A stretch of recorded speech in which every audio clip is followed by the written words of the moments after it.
Something that we get told reasonably often is that a lot of troops almost never fire their weapons, and only a small proportion of them even fire them in the general direction of the enemy. And sometimes people ask me, is this true? Is there any basis to this? Well, yes, actually, there is a basis for this.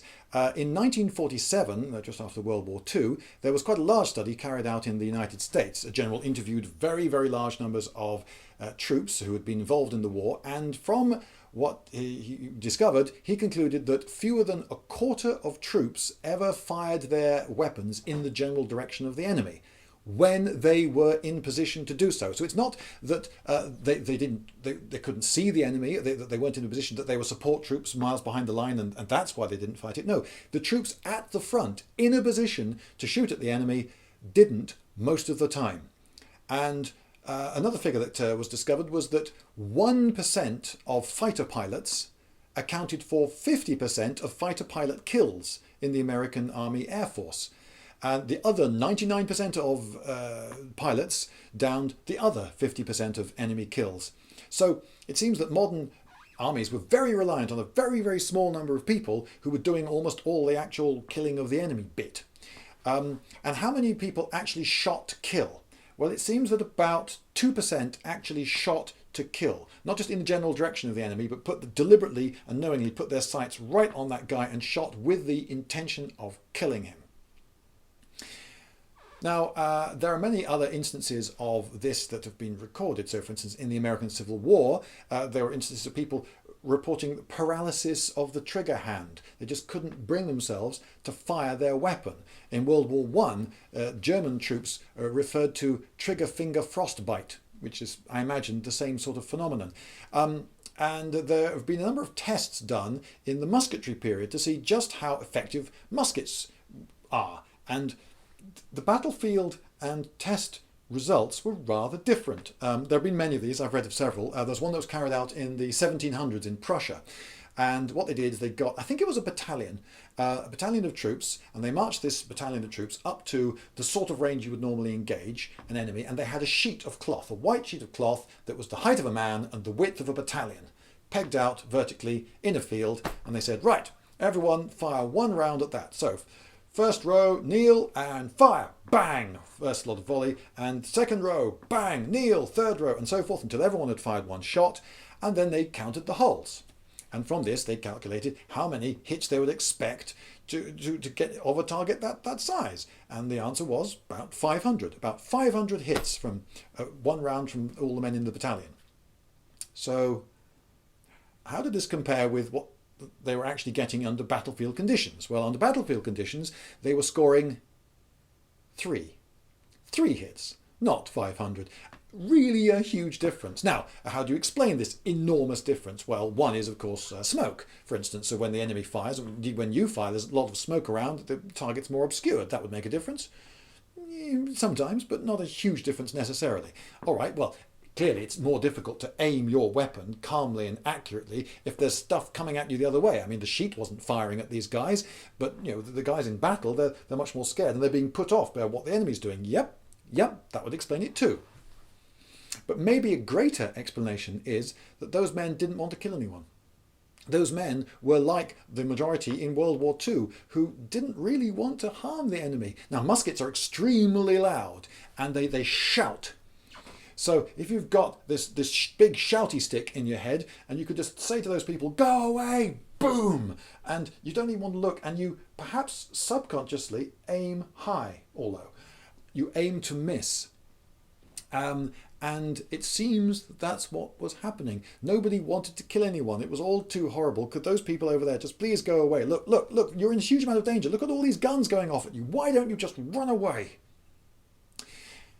Not many men make good snipers. Now, obviously, one of the reasons is that not everyone can shoot as well as you need to be able to shoot to be a good sniper. But in fact, I'm told that about half of recruits with decent amount of training can be trained to be a good enough shot to be a sniper. So the marksmanship limitation is not the main explanation. Well, another explanation is that you need to have a lot of personal initiative, because you can't have officers telling you exactly what targets to shoot all the time and telling you where to hide and when to relocate and so forth. You've got to look after yourself, pick your own targets and your own locations and move under your own initiative a lot. So yes, that's another reason that many men don't make good snipers. But perhaps the greatest reason that most men do not make good snipers is that most men find it near impossible to kill someone who's not threatening them. So there you are, you're a sniper, you look through your scope, and oh, I've got someone. Yep. Yeah, he's having a shave. Oh, he's talking. Hang on. Oh, yeah, there's the other guy. Yeah. They're laughing. They're having a joke about something. Whoa, headshot. Very, very, very few men can do that.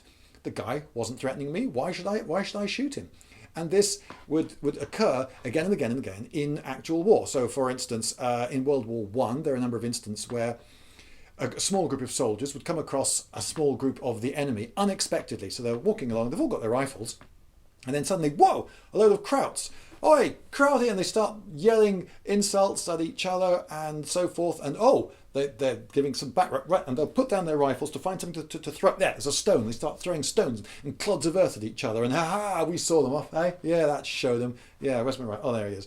And they walked off. It didn't occur to them to shoot each other, because that's not a normal man's first instinct. Oh, a person, I'll shoot him dead. Really? Oh, a rival group of people, I'll posture and show that, that we're not afraid of them, and perhaps we'll, escalate it a little bit, throwing a few stones just to make sure that, they're not to try anything seriously dangerous, and then we both go on our way and nobody gets hurt. That's actually how humans behave most of the time. And that's actually how animals behave almost all of the time too. Animals posture, they make a show, a display of bravado, they try to intimidate, they try to shout down the opposition without actually fighting to the death. When two deer are competing for the access to the does to father the next generation, they will bellow at each other, sometimes for hours, and if that doesn't work, they might sometimes come to blows. But even then, it's a ritual fight. They lock antlers. Antlers have evolved to minimize deer casualties, and they just sort of have a ritualized pushing match, and then the one who loses backs off and the other one lets him go. There's no point in trying to escalate things further. A while ago, I was in Reading, and I videoed these two pigeons fighting. And I marvelled that they fought and fought and fought and fought. I won't show you the whole video because it goes on for absolutely ages. And they never do any harm. And you think, well, what? Come on, you're in a position there. Just peck him in the eye. Peck him in the eye. You've got the sharp beak right next to his eye. Peck him in the eye. Boom. It'd be a matter of half a second. Boom, you could do it. But you can see that they're not really trying to peck each other in the eye. They're just sort of saying, I'll peck you in the eye. I'll peck you in the eye. I'm threatening to. I'll peck you in the eye. Watch it, mate. After a while, one flew away, but then he gathered his bravery back. I say he, I think they're males, and flew back and had another go, and then eventually they parted company and neither was hurt. That's how normal animals compete with others of their own species, and humans are animals, and that's how we do it too. Now, you've probably heard of Himmler, World War II, black uniform. Yeah, I don't want to make a video about Himmler, so in summary, not a nice chap, and probably indirectly responsible for a very, very large number of deaths. He found that he just couldn't bear to watch executions, just couldn't bear it. Just like some people today can't even watch someone having an injection on television. Well, he couldn't bear to watch executions. Himmler, he couldn't. Now, there are, of course, really nasty, brutal, ruthless people in the world who, like Che Guevara, for instance. Che Guevara had a particular liking for executing prisoners himself. He liked to shoot them in the head with his pistol. Well, even those really brutal, nasty people, they shoot in the back of the head. Why do they do that? Well, because to shoot someone in the front of the head, you have to see their face. And you can see the fear on that face. And a normal man cannot then pull the trigger. A normal man will get trigger finger frostbite. You can't do it. And why? Well, we have a very powerful instinct that tells us not to do it. An instinct that evolved before the design of the pistol. Think back to the Stone Age. There you are, your defeated enemies in front of you, and you've got a club. And you could just try to beat him to death with your club, but you can see his face and you could see that you've won. He's terrified, he's wetting himself, he's crying, he's snivelling. There's no way that's acting. He's absolutely terrified. You know you have won at this point. You don't have anything more to prove. You are the winner. If you back away now, you will have won. Terrific. If you start beating him to death with your club, what options have you given him?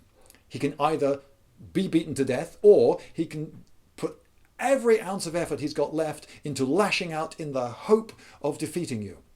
Why take that risk? You've won. Back away. That's what your instinct is telling you. Now, admittedly, with a pistol, of course, the risk is far lower. You're pretty likely to win the fight if you pull the trigger, but your instincts haven't evolved for pistols. There you are. You can't do it. You're fighting against this very strong instinct to not do it, assuming you're not a psychopath, which most people are not.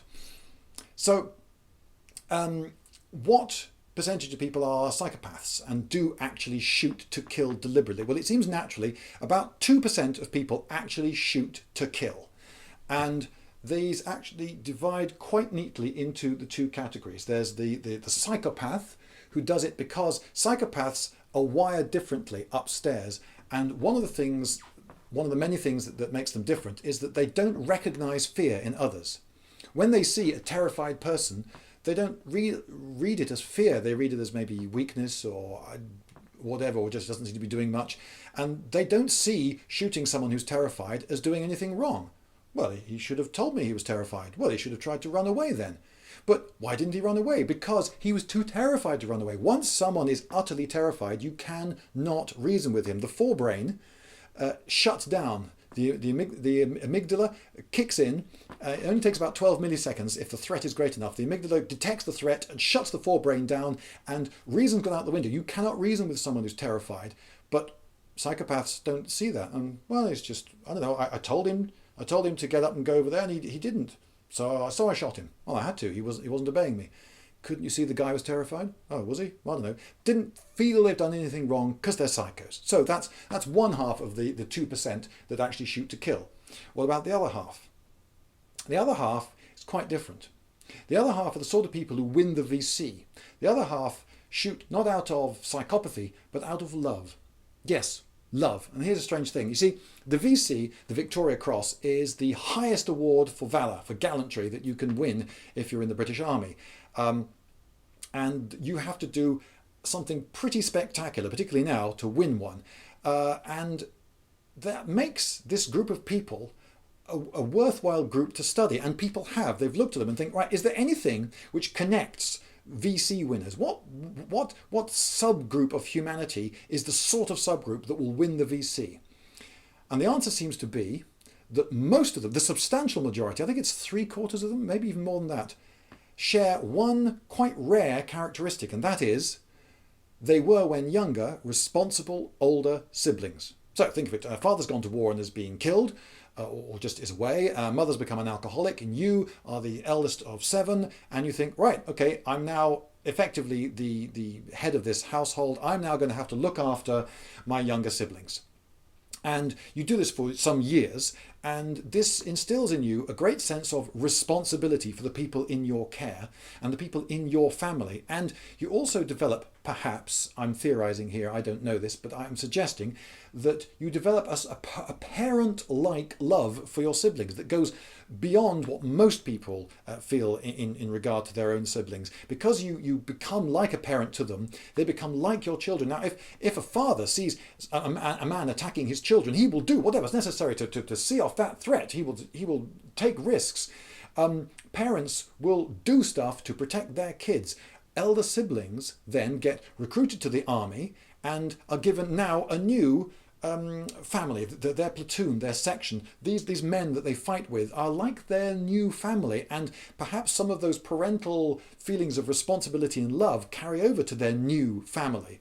And when the bullets are flying and everyone has hit the dirt and they're all the attack's ground to a halt, and you see some of your family, some of your men being shot by those enemy in that machine gun nest, right?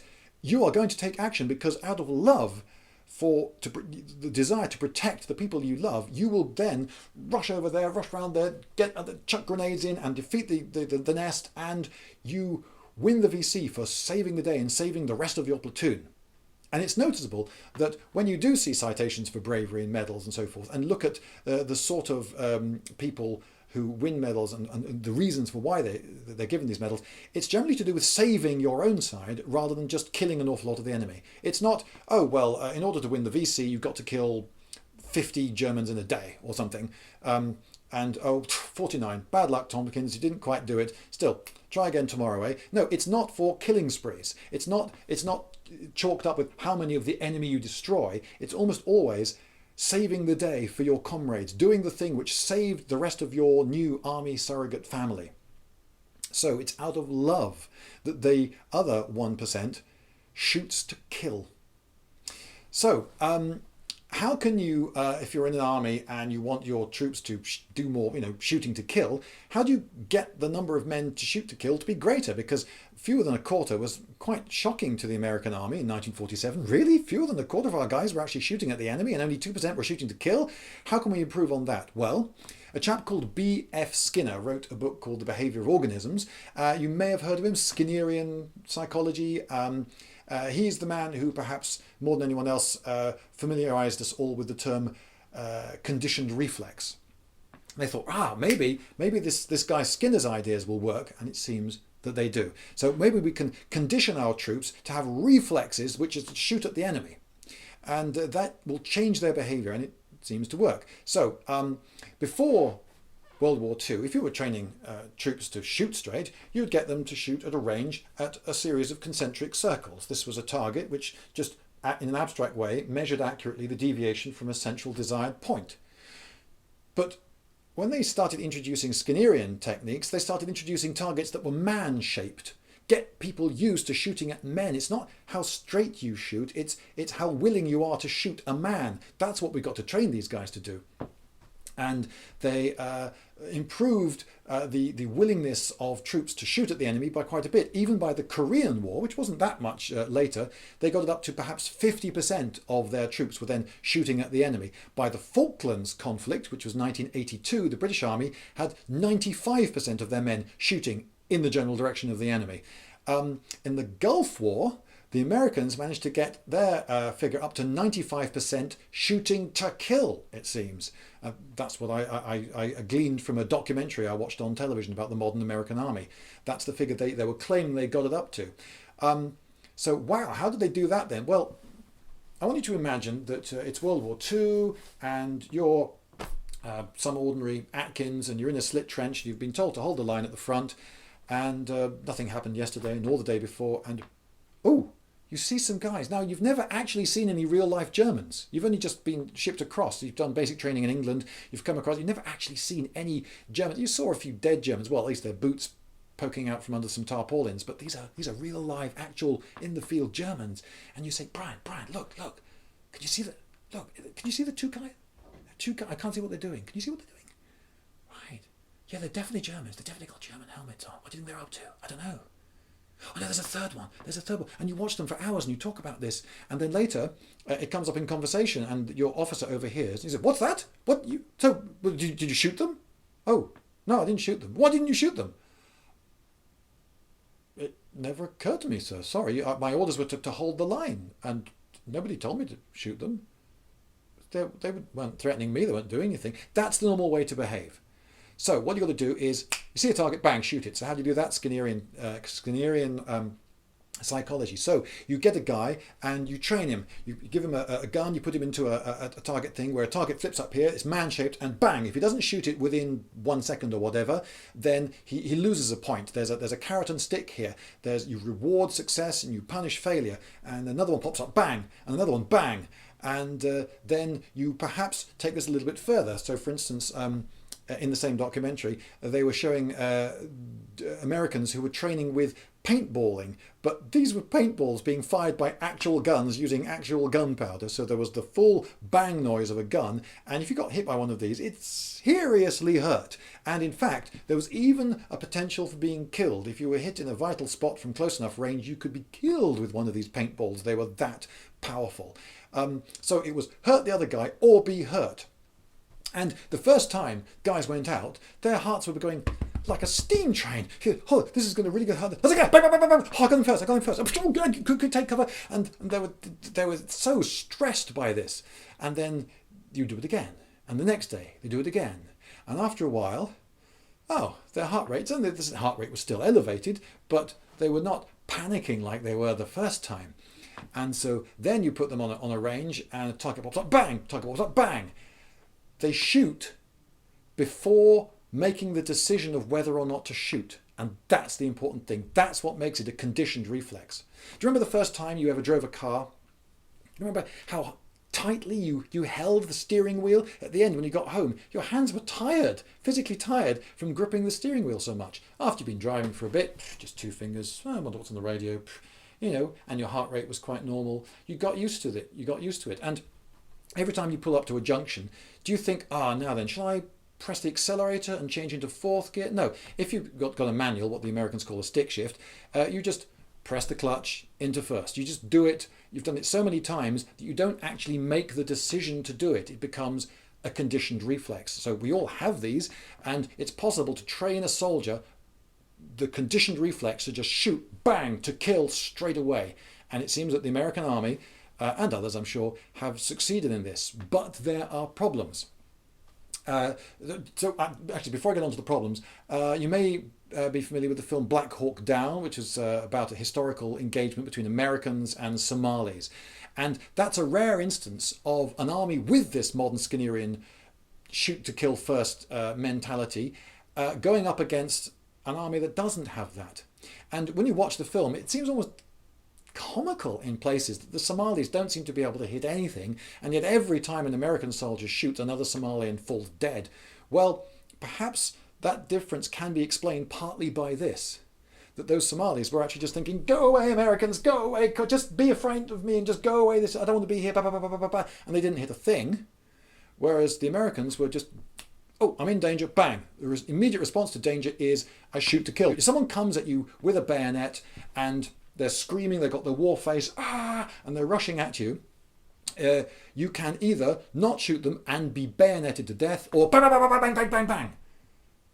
You just shoot them. And an ordinary man can do that. But remember the fear and the shooting of the face I was talking about earlier? An ordinary man cannot, when not threatened, do that. But with enough training, a modern soldier can be made to shoot to kill first before you've even thought. Now the downside. The downside, though the upside is that you get an army that's perhaps a great deal more effective, the downside is that it seems that we haven't worked out what to do next. So, you've got a man who's been brought up to believe that killing is absolutely wrong. He has now got several memories of having killed someone, perhaps quite at close range, and he saw their face. He's got these terrible memories, and he has now got to live with those memories. Now maybe, because of your training, you've got a guy who was never going to fire his weapon in the direction of the enemy. Maybe he was one of that majority that normally won't actually fire at the enemy. And he certainly wasn't one of the 2%, he wasn't one of the shoot-to-kill guys, but you've turned him into a shoot-to-kill guy, and that made him an effective soldier on the front line. But now he's come home. Have we got the technology to sort that out? We can turn them into these killers, but can we then deal with the mental consequences of what we've turned them into? It seems that we're not quite there yet.